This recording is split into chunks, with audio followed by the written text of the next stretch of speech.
Muy buenos días, estudiantes. Me alegra mucho volverlos a saludar.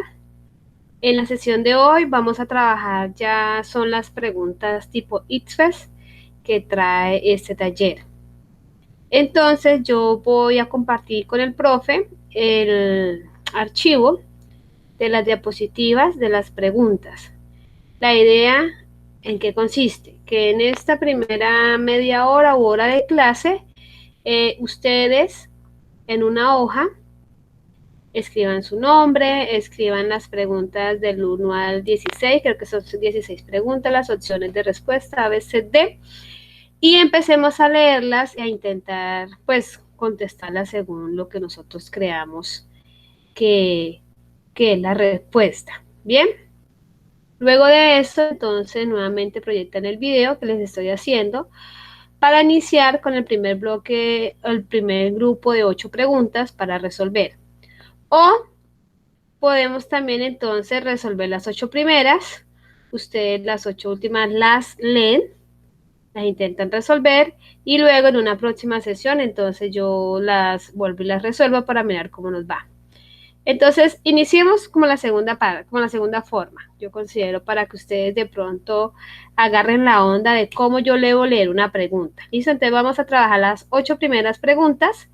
Las otras 8 quedan para la siguiente sesión. Ustedes inicialmente comienzan a leer para intentar contestar y luego pues en el video se ven las soluciones. ¿Listo? Entonces vamos a iniciar.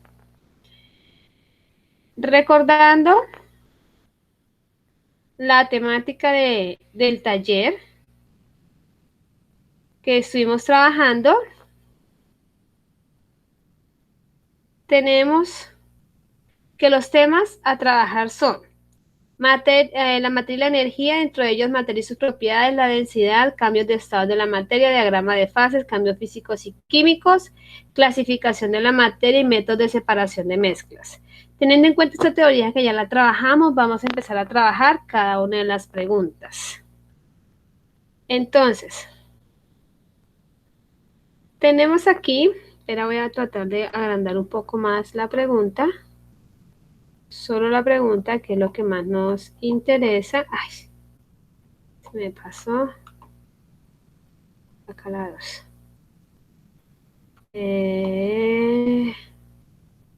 Solo la pregunta. Espérame un segundo. Bueno, para poderla visualizar mejor, porque el video la trata de dar muy pequeñita. Bien. Entonces, aquí está la primera pregunta. Me dice lo siguiente. La gráfica presenta las variaciones de densidad en función de la temperatura para una cantidad de agua. Bien, entonces podemos visualizar en la gráfica que en el eje Y se encuentran los valores que se refieren a la densidad y en el eje X la temperatura. ¿Qué podemos visualizar según la curva? La curva que se dibuja dentro de esos dos ejes. Que a medida que aumenta la temperatura, la densidad disminuye. Entonces, viendo eso, teniendo en cuenta que las dos variables que se manejan es densidad y temperatura, y que a medida que aumenta la temperatura, disminuye la densidad, y en la curva vemos que el agua ya empieza, cuando está en su estado líquido, va pasando a su estado de vapor o gaseoso. Entonces me dice, teniendo en cuenta la información presentada, se evidencia que A, la cantidad de agua aumenta y el volumen permanece constante. B, la cantidad de agua permanece constante y el volumen aumenta. C, la cantidad y el volumen de agua aumenta en la misma relación. Y D, la cantidad y el volumen aumenta, la cantidad y el volumen de agua permanecen constantes. Recordemos que si estamos hablando de densidad, estamos hablando de la relación entre la masa y el volumen. La masa es directamente proporcional a la densidad o no, chicos. Ustedes que consideran, y lo mismo el volumen es directamente proporcional a la densidad o no. ¿Qué pensamos nosotros? ¿Mm? La densidad es directamente proporcional a la masa e inversamente proporcional al volumen. Teniendo en cuenta eso, entonces, la respuesta en este caso es la B. La cantidad de agua permanece constante y el volumen aumenta. Chicos, aquí no nos están diciendo que le agregan ni que le sacan agua. Simplemente que aumentan la temperatura y que el agua pasa de un estado al otro. Cuando pasa de líquido a gaseoso, ¿qué pasa con las moléculas? Las moléculas comienzan a vibrar, se separan y eso hace que aumente el volumen. Por tanto, por eso la respuesta es la B, donde dice que la cantidad de agua permanece constante porque no le estamos agregando más agua y el volumen aumenta cuando el agua cambia de estado. ¿Listo? Entonces, por eso no puede ser la que dice que la cantidad de agua aumenta, ¿no? Porque no me están diciendo que ni la sacan, ni le agregan, ni nada. La cantidad y la C, la cantidad y el volumen de agua aumentan, tampoco. La D, la cantidad y el volumen de agua permanece constante. No puede ser porque la temperatura ha hecho que el agua cambie de estado, por tanto, el volumen aumenta cuando sus moléculas se vuelven gaseosas. Por eso es la B y no las otras. También recordando que la densidad es una propiedad específica de la materia que relaciona la masa y el volumen. Bien, entonces chicos, de eso se trata o está como el secreto de las pruebas de estado. Saber interpretar. Saber interpretar qué nos dice una gráfica o qué nos está diciendo los enunciados. ¿Ya? Entonces, inicialmente decía que la evaluación de densidad en función de la temperatura por una cantidad de agua. En la gráfica nos muestran en el eje Y la densidad, en el eje X la temperatura. Vemos que según la curva, la densidad disminuye a medida que aumenta la temperatura y que existe, el agua está líquida y pasa a gaseosa. ¿Listo? Bien. Continuamos entonces. Segunda pregunta.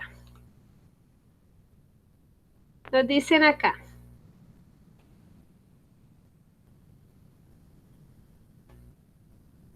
Acá, listo.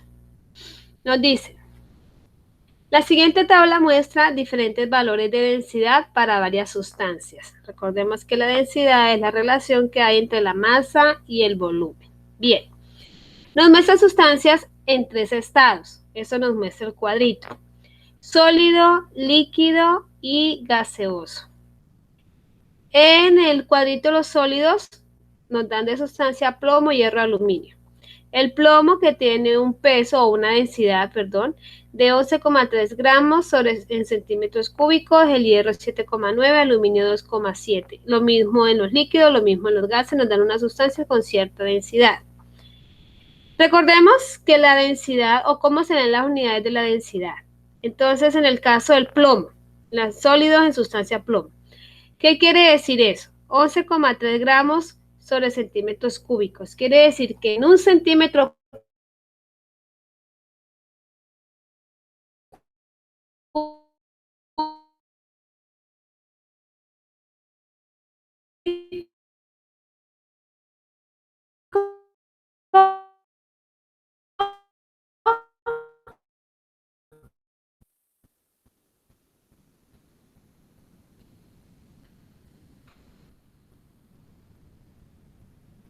qué pena, chicos, que se me fue un poco el internet. Entonces espero ya haber retomado ahí. Bien, entonces, el líquido, vemos que en la sustancia de mercurio dice 13,6 gramos en centímetro cúbico. Quiere decir que en un centímetro cúbico hay 13,6 gramos. Y en gases, la sustancia de dióxido de carbono dice 0,0018 gramos en centímetro cúbico. Quiere decir que en un centímetro cúbico hay 0,0018 gramos. ¿Ya? Bien. Dice, de acuerdo a lo anterior, es válido afirmar que cuantitativamente, en cantidad, si se tiene la misma masa para cada una de las sustancias, se tiene mayor volumen en las sustancias líquidas. La misma masa para cada una de las sustancias. Podemos ver a simple vista que ninguna de las sustancias tiene la misma masa. Es decir, los gramos. ¿Lo tiene? No. Entonces, definitivamente no puede ser la A. La B. Si se tiene el mismo volumen de cada una de las sustancias, se tiene mayor masa en las sustancias gaseosas. Todas sí tienen el mismo volumen porque, como les estaba diciendo, es la cantidad de gramos en un centímetro cúbico en cada uno de los estados. Sí tiene el mismo volumen, pero resulta que tiene más gramos son en los sólidos y no en los gases, como indica la respuesta. La C. Si se tiene el mismo volumen, ya dijimos que es cierto, de cada una de las sustancias se tiene mayor masa en las sustancias sólidas. ¿Es cierto o es mentira que las sustancias sólidas tienen más gramos que en las demás sustancias? Sí, tienen mayores gramos. De pronto, en el plomo tiene 11,3, en las sólidas, en el mercurio, en las líquidas tiene 13,6, pero en las otras son mayores que todas las demás, entonces la respuesta correcta es la C. Vamos a ver por qué no es la D. Si se tiene la misma masa, ya dijimos que no teníamos la misma masa porque varía. Entonces, tiene el mismo volumen, pero tiene más masa las sustancias sólidas que las gaseosas. ¿Listo? Entonces, de esa manera podemos ir deduciendo cuál sí y cuál no. Chicos, otra cosa para recalcar acá es que no hay necesidad de conocer a ciencia cierta cada uno de los términos en química, simplemente es cuestión de saber interpretar. Yo les dije a ustedes, el triunfo de esto es saber interpretar. Bien, vamos con la pregunta número 3. Aquí sí necesitamos un poquito de conocimiento. Entonces, vamos a mirar el tiempo para que no me quede el video muy largo. Vamos con 7 minutos. Bien, dice acá. En un experimento de laboratorio se obtiene dióxido de carbono, CO2, a partir de la combustión de etanol, C2H5H. Cuando hablamos de combustión, es quemar. La ecuación que describe este proceso y las masas atómicas para cada elemento se muestran en la siguiente tabla. Entonces me muestran la ecuación que al reaccionar el etanol con el oxígeno produce dióxido de carbono más agua. Y al lado me muestra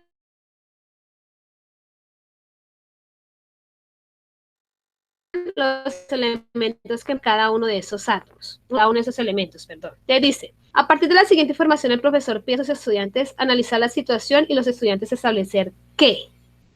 No es posible aplicar el principio de conservación de la materia. Entonces, en todas habla del principio de conservación de la materia.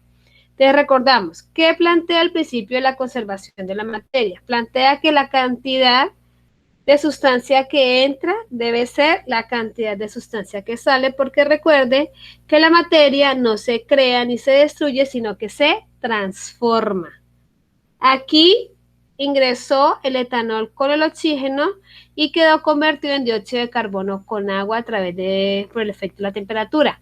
Es decir, la cantidad de sustancia que entra es la misma que sale. Entonces, ¿cuál es la opción que responde a ese principio? Entonces nos dice no es posible aplicar el principio de conservación de la materia de este proceso químico porque las masas de los compuestos son diferentes entre sí.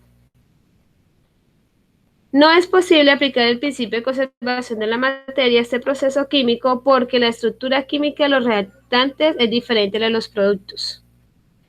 Es posible aplicar el principio de conservación de la materia a este proceso químico porque la cantidad de moles de reactantes y productos es igual. Es posible aplicar el principio de conservación de la materia a este proceso químico. Entonces, continuamos acá y ya les voy a dar como la diferencia para poderlo detectar. Miramos aquí. Cuando hablamos del principio de conservación no estamos hablando de la parte estructural, sino de la parte de cantidad de átomos, moles de cada una de las sustancias. No tiene nada que ver si se transforman en otras. Estamos hablando en cuanto a los elementos que la conforman. Entonces, tenemos aquí la reacción. Bueno, es mi letra, por favor, perdonarán lo feo de la caligrafía. ¿Cómo hago para mirar cuál es la respuesta? Entonces, primero debo verificar si esta reacción cumple o no con el principio de conservación. Entonces, hay dos formas de hacerlo. Lo primero es identificar qué elementos participan en la reacción, tanto en los reactivos como en los productos. Los reactivos son los que se orientan al lado a mi izquierdo y los productos a mi derecha. Entonces, vemos que a los dos lados están participando los mismos elementos que son carbono, hidrógeno y oxígeno. ¿Ya? Y vamos a mirar cuántos átomos de cada uno de esos elementos están participando. Recuerde que toda reacción tiene unos subíndices y unos coeficientes. Los coeficientes son los números grandes que se anteponen a cada uno de los átomos y los subíndices son los chiquiticos que se hacen en la parte de abajo. Entonces miramos en los reactivos. ¿Cuántos carbonos hay en todos los reactivos? Solamente es el número chiquitico que está al lado del carbono que indica que hay 2. ¿Hay más? No. Hidrógenos. Tenemos ahí después del carbono 5 hidrógenos y luego 1 pegado al oxígeno, o sea 6. Y oxígenos tenemos 1 en medio de los hidrógenos y 6 al otro propio, pero ¿dónde salieron los 6? Cuando un elemento a un átomo lo acompaña un coeficiente y un subíndice, se multiplican. Y de ahí saco la cantidad de ese elemento. En ese caso, el oxígeno está acompañado de un 2 como subíndice y un 3 como coeficiente. Entonces, 3 por 2, 6. Más el oxígeno que tenía anteriormente, 7. Lo mismo sucede en los productos. De esa manera me doy cuenta que hay la misma cantidad de átomos. Ahora, para tomar en cuenta los datos que nos dio el problema, lo vamos a hacer con los pesos atómicos. Entonces, ¿qué digo? Indico cuántos átomos hay de cada uno de los elementos. Lo multiplico por el peso de cada uno de los elementos y luego sumo esos pesos o esas masas y me doy cuenta que tanto en los reactivos como en los productos tenemos la misma cantidad. Lo que quiere decir que esta reacción sí cumple con la ley de la conservación. Ya teniendo en cuenta que cumple con la ley de la conservación, entonces podemos deducir la respuesta. Dice A. No es posible aplicar el principio de conservación. Dijimos que sí, o sea que la A no puede ser. La B tampoco, está entre la C y la D que dice que sí es posible. Entonces, C, es posible aplicar el principio de conservación de la materia a este proceso químico porque la cantidad en moles de reactantes y productos es igual. Cuando hablamos de moles, ¿ya? Es la cantidad, siempre y cuando el reactivo, la cantidad de moles cuando nos indica cada uno de los elementos con coeficientes. ¿Ya? Es muy difícil porque no nos están dando los valores en moles. Si nos están dando los pesos atómicos es para ver la cantidad de átomos. Entonces, ahí no nos estamos trabajando moles porque no me están diciendo tantos moles, salieron tantos moles. No hablan de moles. La D, es posible aplicar el principio de conservación de la materia a este proceso químico. Ahí se me quedó la respuesta un poquito. Acá está. Porque la cantidad de reactantes son igual a la cantidad de productos. ¿Vieron? Entonces ahí lo podemos identificar en cantidad de átomos y en cantidad de masa. Vuelvo y repito, no puede ser la C porque en ningún momento me están hablando de moles. ¿Listo? Bien. Continuamos entonces. Llevamos 15 minutos.